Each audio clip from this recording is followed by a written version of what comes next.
PNT Bacau resiste emana insanulo resignen sai vítima durante confronto militante Partido Fretilin no Cunto.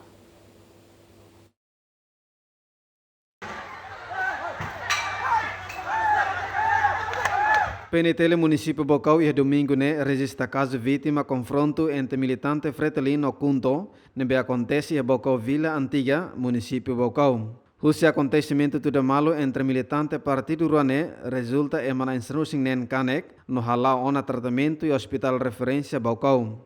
Porta-voz PNT Superintendente Chefe Armando Monteiro informa assunto leu-se conferência da imprensa e segunda semana e a quartel-geral Polícia Kaikolidili. Ita harebe movimento idane balu usa itania triste liu tama balu lori itania identidade nacional balu lori be atributo be partido nenia balu civilizado nebe orsida processo idane ma ita sei hate itamba itania segurança acompanha na fatin mai be ia buat ida provocação idane ita lá espera ita controlo husi oi mai be acontece individualmente saiu si husi momento idane bele tama babairo idane suku o be aldea bele mos be acontece.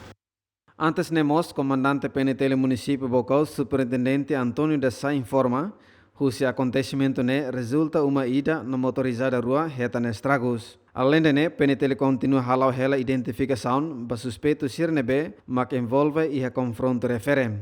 Na Polícia Severa, Justina Nano, GMN.